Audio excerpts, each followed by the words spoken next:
What's up, Saints and Aints? Welcome back to another episode of Music and Makeup. This is a special segment I like to call Behind the Beat, where I sit down with artists who are making serious noise in their lanes. Today, I'm sitting down with an artist who is known for his sharp pen, his drill series, where he pushes lyricism to the limit, and his new album, A Corpse on a Stage. Welcome to the show, Mar. Thank you for having me. I like to start off every interview. Just let us know how you got started in music. So I got started in 2010 after I pretty much had got dropped from this record label that I was with in the mid 2000s. Well, it was like local, but I hadn't did anything solo until 2010. So I just dropped the mixtape. It did really well.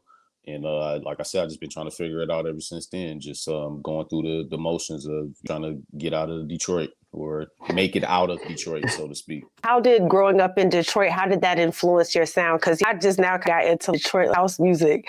So y'all have a rich history of music. How did that influence your sound today or just in general?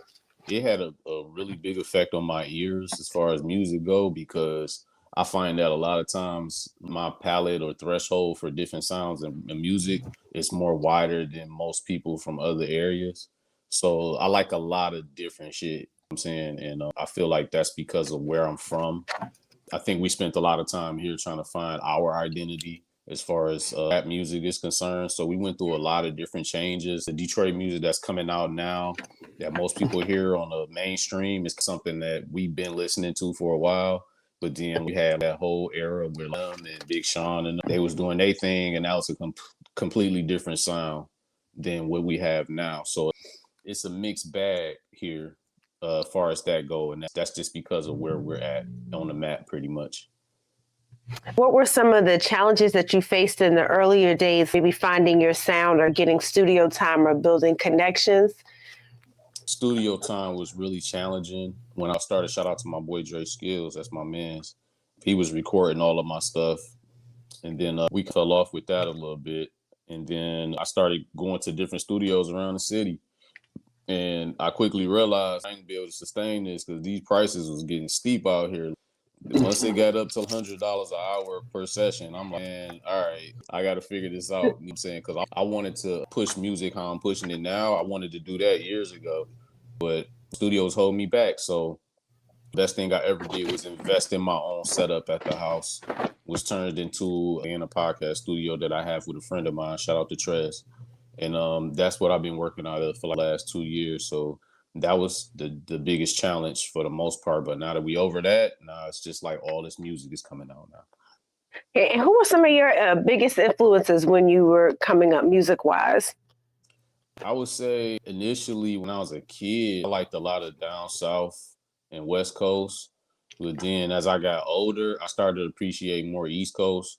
And my main influence is Nas, honestly, because I tell this story all the time. I never wanted to rap until the first time I heard Nas, the first time I heard The Message. And then it just was instantly planted. Seed was planted. Couldn't tell me nothing. I was like, I want to rap now. Listening to Nas opened me up to all other types of East Coast music. So then I got on Mobb Deep. I started going crazy East Coast, you know what I'm saying? But it really opened me up to lyrics. Because before then, I was more like, I just like beats a lot. And then now when I started listening to these guys, it was like, oh, the lyrics, I was paying more attention to the lyrics. And that just inspired me and made me want to rap. So that was my biggest influence. All right, that's what's up. I too am a Nas fan. I feel the same way. And I got into Mobb Deep through Nas and through his music. I'm going to move on to your newest album, A Corpse on a Stage. Now, that title is very interesting. What is the meaning behind it? The artwork is good, too. I love that, too. Oh, thank you. Thank you. So A Corpse on a Stage, to me, it was just a way of saying how you dying to live. The whole concept of the album, of course, is centered around death, but more so not like a physical death, more like just evolving. Just another way of evolving into who you're supposed to be, you know what I'm saying, and shedding that old skin and getting into some new shoes, you know what I'm saying. So that's really the overall meaning behind it in the title. Because it definitely feels like the album, the progression of it definitely feels like maybe starting, not to say in a dark place, but then it feels like it ends in rebirth. Now, for the creative process for coming up with this album, did you start with the beats or the lyrics first, or did you have this concept of the album first? I had nothing but the title first. So I guess I started backwards, honestly. I had the title, and then I was like, what story am I going to tell with this title? Because I just like the way that sounded. It sounded like an old movie or something to me. So I just kind of built around that, and I just made it make sense in a way. So I started in reverse, but as I was, a lot of times when I record, I have to have a moment with myself to ask myself exactly how am I feeling in this moment, because all music for me, the best music, it comes from here. It don't really come from up here. So it's like 80% of how I feel, and then the rest is me putting the rhymes together. So I had to be honest with myself where I'm at, how am I feeling, and that's just how I was feeling. I feel like I'm evolving into who I'm supposed to be as far as an artist is. I'm maturing in this thing, and it was like perfect. Everything just started to marry together once I found the beats and the type of I look at the beats as like a frame that I wanted to, like a soundscape frame that I wanted to tell this story in. I wanted it to be dark and moody and ominous, you know what I'm saying, to tell the story, to go along with the title. So that's kind of how it came about, honestly. Now, speaking of the production on this album, you used a number of producers. How did you go about building this? Because the album itself, like you said, it has a dark and ominous feel to it. And sometimes using different producers, it can be hard to get a cohesive sound, but you managed to do that on this project. How did you go about selecting your producers? I didn't so much select producers as much as I just selected beats that sound like they made sense with what I was doing. And that just comes with just years of putting together projects and developing my ear. Once you develop a good ear, it becomes a lot easier for you to make these things happen. And I knew in the beginning, I really wanted crazy, dark hip hop beats mixed in with maybe some beautiful live instrumentation. That's initially what I wanted, and I succeeded in a small bit with that. But at the same time, I had to work with what I had. So I just went all the way dark. I have an affinity for playing beats, for listening for beats that you play at night when the sun go down. That's just, that type of shit just get me inspired to create. You know what I'm saying? And so I kept driving it home, and then it's all different types of ways you could do this. In the middle of the night, that beat is, it's not a really dark beat, but that sampled in the background that keeps saying in the middle of the night, it just sound creepy. So it made sense, it just fit. You know what I'm saying, so little stuff like that. I wanted to talk about the song Niggas Don't Die with Rim. What was the inspiration behind that? That's probably one of my favorites on this album. I wanted to know what was the thought process behind that, because it's a bit of a flip. What was the catalyst for that? Yeah, so what was happening that day is we go in the studio and we have a lot of aggression for one another when it comes to Black people. And that day, I wanted to aim that aggression at oppression. So that's what I did. I wanted to do something, and it was all unintentional. It wasn't really it wasn't supposed to be on this project. Honestly, it was made for something else, but it landed here, and I'm glad that it did. I know we touched on this before, but did you see this album as a form of like rebirth, career-wise, personally? Does this mark that type of time for you? I wouldn't say rebirth. I would just say growth. Definitely growth. Showing not only like you can rap all day, you can throw bars together all day, but who's doing something innovative? Who's telling a story that you probably heard before, but telling it from a different vantage point or giving you a different side of it? I just want to be an artist. I'm a rapper, but at heart, I feel like I'm an artist. So it's like I'm one of those guys. So I can bar you down, but at the same time, what we talking about? I want to do some fly shit. I want to just be barring you up all day and then go to the next track. I know. I like a good storytelling, and I would say that's important too, because I like the one-liners, like you say, some nice zany bars, but a rapper that can, or an artist that can tell a good story with their music and pull you in and get really descriptive. Well, like I said, telling the story, that I would say that's a skill in itself. that's like I said, a skill in itself. Now, the stage is a place of vulnerability and power. Did this project feel like you were putting your raw self out for the world to see? Some personal tracks on there. I definitely did put myself out there, and I'm learning to be, as each project comes, I'm learning to do that more, because those be the songs and the pieces of the album that people resonate with the most, because it's relatable. So I feel like if I have it in me to do that, then why not do it? It's a lot of people who rap that's like one trick ponies, and it works, but at the same time, you got something in you that's a little bit more. Why hold that back just for the sake of just being hard all the time?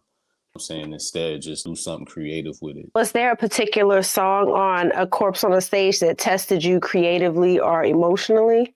That tested me or emotionally. Creatively testing me, I would say get yours through Sacrifice, because I didn't know how I was going to wrap that song up after I Am. Shout out to I Am God. After he sent his verse back and he sent his portion of the hook back, I was kind of stuck, because I knew I had to add more to it. I only had rapped at the beginning for 12 bars or so, and he just went in crazy, 20 some bars or something like that. So I just can't put this out like this. You know what I'm saying? It feels incomplete for me to be for my project. And so I had to get creative at the end. I did a little bit more rapping after he rapped. I did a beat switch, and then when I did the beat switch, it really gave me a chance to dive into the concept of sacrifice and what are you willing to sacrifice, as in pertaining to whatever you're doing. It's really no label on it when you think about it. You could be in medical school. What are you willing to sacrifice to get through this? Everything, you have to sacrifice something, be it your time or money or relationship or whatever. So that song right there was challenging, yeah, emotionally and creatively, yeah. Now, I want to talk about your drill series. What made you want to create that platform for sharpening your pen? Yeah, shout out to Lean Capital. It's all Lean for really. So we got a group chat, and Lean, man, very wise and inspirational dude. So he had been doing his car series, and in the back of my head, I had already been trying to think, like, I want to do something weekly, but what I'm gonna do, I'm trying to figure it out. And he basically proposed a challenge. My brothers need to do something weekly and just keep hitting them over the head, every week. He right. So I figured it out. So what happened was, before I record in my sessions, I usually do like warm up verse, just a quick hit verse, 16 here, and sometimes those verses turn into songs, and sometimes they don't. You know what I'm saying, and I just thought, damn, I could just take these little warm ups and then just turn them into content for Instagram and Twitter and TikTok and shit like that. And that's pretty much how I started. And we got this big ass light from filming the podcast. We got this big light in the studio. So I just played around with that. I think, shout out to Bud Rock, I think I got that idea. Bud Rock was on the podcast one day, and I was doing pictures, and I had took this picture of him, and it had the light in the background where it looked like a shadow when he was sitting there. And I looked at that picture, I was like, that's cold. And then I tried to emulate that when I went to do the drills, and it worked. And so I just kept doing them. Yeah. That's how I found your page too, was through Liam, but through the drill series. And Yeah, yeah. I think that is good, making some kind of content. That's, I think, a way of making content, but not sacrificing yourself. Like some artists struggle with having to be like quote unquote content creators to it in this period of time. And that's a good way to incorporate something that you were already doing and satisfying that thing. I know you said it's something that gets you your prep before you get into the booth, but do you see that more as like training ground, or do you approach that with the same intensity when you do those for your album work? Yeah, I try to keep it along the lines of training ground, because when I first started doing them, when I got to like 10 or 12, I started overthinking the process, and I started thinking how I think about a project. And it got to the point one day where it took me hours to do a drill, and it never takes that long. So I was like, you know what? I'm really overthinking this thing. Let me just dial it back. Remember, that's why I did one and I kept saying it's just practice. I was really talking to myself, reminding myself, yo, this is just practice. And with that mind frame, I'm able to create them a lot faster, because I don't have to think too hard. You know what I'm saying, And that makes sense. How do you keep your pen sharp? Is it writing every day or freestyling? Or I know some people do by reading or just living life in general and catching inspiration. The latter, living life and catching inspiration. I don't write like I used to because I don't have really a need to. Sometimes you'll be driving around and a few bars will hit you with something or idea or a title for an EP or something. You'll put it in the phone, come get back to it later. You know what I'm saying? But other than that, I don't create until I'm at the studio, honestly. I formulate ideas. Sometimes I come with premises and subjects, and sometimes I don't. Sometimes I make it up right there on the spot. But I keep that studio as just, it's not just a studio, it's like a well of inspiration that I can just go to and continue to dip in. And it's a creative space.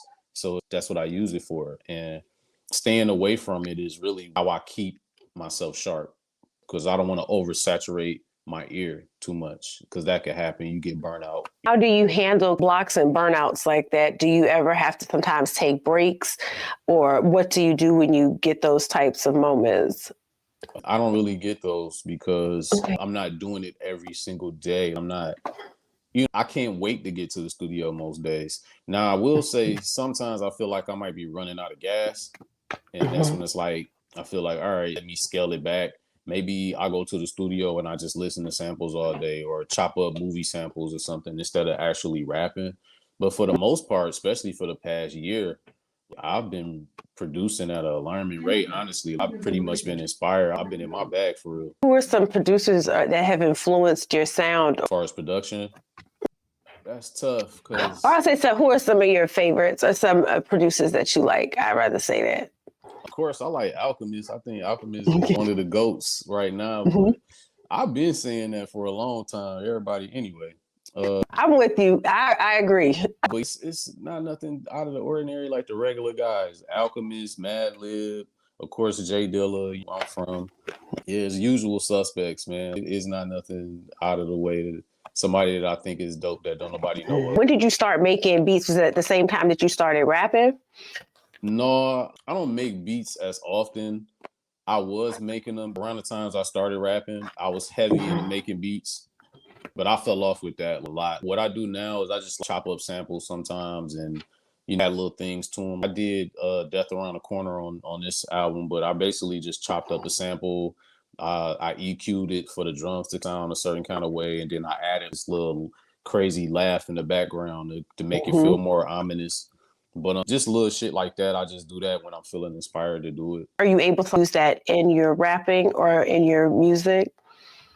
Because I've made beats before, so it really helps me when I'm trying to get something across to somebody who make beats, as opposed to, because I understand the language of it because I did it before, basically. So it helps the communication between me and producers a lot more smoother, just by having that knowledge.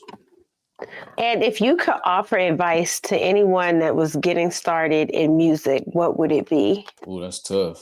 I don't really be giving people advice, but if I could say anything, I'd just say sharpen your knives, man. Stay low key firing, that type of thing. Stick with it. And everybody is not good in the beginning, so you have to get good. So dedicate your time. Whether you believe in 10,000 hours or whatever you might believe in, you just got to put the time in and just know that it's going to take time, and don't get discouraged during that time. If you really care about it. If you don't care about it and you're just doing it for money, I would say just go do something else. I know that's right. So what's next for you? Are there any shows or new music on the way? Yeah, mad shit. Like, I ain't gonna lie. I don't start working over here when it comes to music. I'm ahead by like 2 albums. So it's like this fourth quarter is, you might get, I don't want to jinx myself, but it might be 3 albums at the end of this fourth quarter. So I don't know. We'll see. But it's definitely more music. All right. Well, let our audience know where they can find you on social media, and if you have a Bandcamp or anything you'd like to plug. Oh, so Bandcamp is Incomparable Mar, spelled out exactly how it sounds. Incomparablemar.bandcamp.com. Twitter, you can find me at @IncomparableMar. And Instagram and TikTok, you can find me at INCMar. So that's it. All right. Well, Mar, I wanted to thank you so much for pulling up and talking to us today. I appreciate you coming and being on the show. For my audience, make sure you tap into his new album, A Corpse on the Stage, streaming everywhere right now. And also follow him on all platforms. I'm going to tag them in the description box. And make sure you like and subscribe for more conversations with independent artists. As always, thank you for rocking with Behind the Beat. Till next time, love you. Bye. Thank you for having me. No problem.